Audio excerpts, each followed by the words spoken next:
Hai, selamat datang di Kulik Math, kupas dan telisik matematika. Kali ini kita akan mengulik sedikit tentang polinomial. Kamu tahu polinomial nggak sih? Polinomial pada dasarnya terdiri dari dua suku kata. Yang pertama poli dan yang kedua nomial. Poli artinya banyak, nomial artinya suku. Dengan demikian, polinomial bisa disebut juga dengan suku banyak.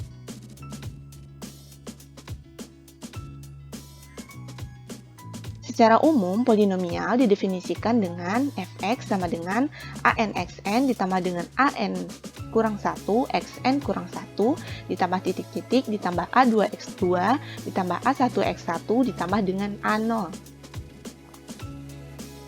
Di mana an kurang 1, a2, a1 itu kita kenal sebagai koefisien.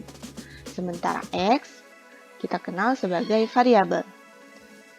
N kurang 1, 2, dan 1 itu disebut sebagai pangkat atau eksponen. Sementara A0 disebut sebagai konstanta. N tertinggi pada suatu polinomial disebut juga sebagai pangkat polinomial tersebut. Artinya, jika diberikan suatu polinomial Px sama dengan min 2x kuadrat ditambah 1, karena pangkat tertingginya adalah 2, maka disebut sebagai polinomial pangkat 2. Qx sama dengan 4x pangkat 3 ditambah dengan 2x, karena pangkat tertingginya adalah 3, maka disebut sebagai polinomial pangkat 3. Rx sama dengan 7x pangkat 5 dikurang 5x pangkat 7 ditambah dengan x pangkat 4 dikurang 4x pangkat 3 ditambah dengan x dikurang 1. Karena pangkat tertingginya adalah 7, maka kita sebut sebagai polinomial pangkat 7.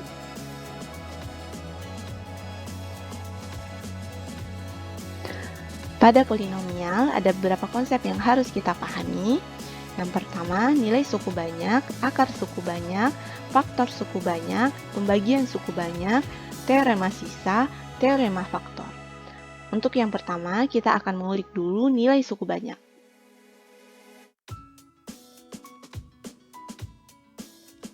Jika diberikan suatu suku banyak fx dan ditanya nilai fx pada saat x sama dengan k, maka itu sama saja dengan kita mencari nilai dari fk. Misal, diketahui suatu suku banyak fx sama dengan 2x kuadrat dikurang 7x ditambah 3, dan ditanya nilai fx pada saat x sama dengan 3, maka sama saja kita mencari nilai dari f3. Caranya dengan mensubstitusikan semua yang awalnya x menjadi angka 3. Diperoleh hasil 2 dikali 3 kuadrat dikurang 7 dikali 3 ditambah dengan 3. Nanti kita lakukan operasi dan diperoleh hasil akhir sama dengan 0. Maka nilai yang ditanya itu adalah yang 0. Selanjutnya, akar suku banyak.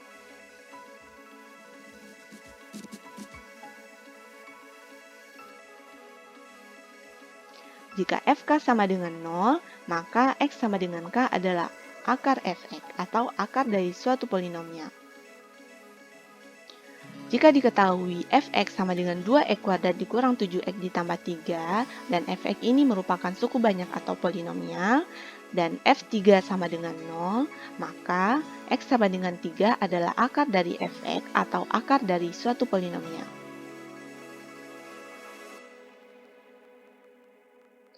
Selanjutnya, faktor suku banyak.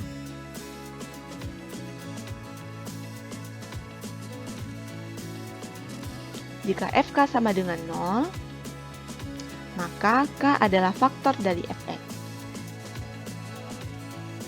Misal, fx adalah 2x kuadrat dikurang 7x ditambah 3, dan f3 sama dengan 0, maka 3 adalah faktor dari fx. Selanjutnya, pembagian suku banyak. Ada dua metode untuk menyelesaikan pembagian suku banyak. Yang pertama, membagi fx dengan pembagi tertentu.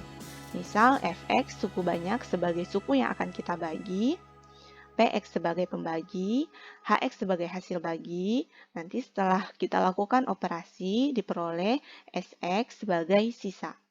Dari langkah ini bisa kita simpulkan bahwa fx sama dengan px dikali hx ditambah dengan sx, atau Suatu suku yang kita bagi sama dengan pembagi dikali dengan hasil bagi ditambah dengan sisa. Contoh, 2x kuadrat dikurang 7x ditambah 3 dibagi dengan x ditambah 2. Pada langkah pertama pembagian, kita peroleh hasil 2x.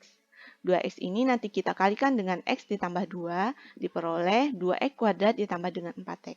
Kita lakukan proses pengurangan, diperoleh min 11x ditambah 3. Min 11x ditambah 3 kita bagi dengan x ditambah 2, diperoleh hasil min 11.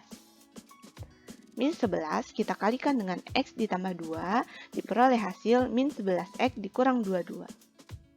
Nanti kita lakukan proses pengurangan lagi, diperoleh hasil 25. Di mana 25 ini adalah sisa dan 2x kurang 11 adalah hasil bagi.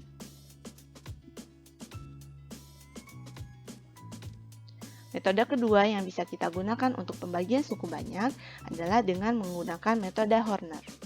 Jadi misal kita menggunakan contoh sebelumnya, 2x kuadrat dikurang 7x ditambah 3 dibagi dengan x tambah 2. Langkah pertama adalah kita tulis 2, di mana 2 itu adalah koefisien x kuadrat, kemudian min 7, koefisien x, dan 3, konstanta. Kita bikin garis kayak gini dengan operasi penjumlahan, kemudian min 2 sebagai pembagi. Lalu kita lakukan operasi menggunakan metode Horner. Yang pertama, 2 kita turunkan ke bawah, kemudian 2 dikali dengan min 2, diperoleh hasil min 4, kita letakkan di bawah min 7, min 7 ditambah min 4, diperoleh min 11, min 11 dikali min 2 diperoleh hasil 22, 3 ditambah dengan 22 diperoleh hasil 25. Di mana 25 ini adalah sisa, dan pada 2 kita tambahkan x, sehingga diperoleh 2x dikurang 11 sebagai hasil bagi. Jadi, membagi suku banyak dengan pembagian biasa ataupun dengan metode Horner akan menghasilkan hasil yang sama. Sekian untuk pembagian banyak. Untuk selanjutnya, kita akan membahas teorema sisa dan teorema faktor. Tapi itu akan kita bahas di lain kesempatan. Bye!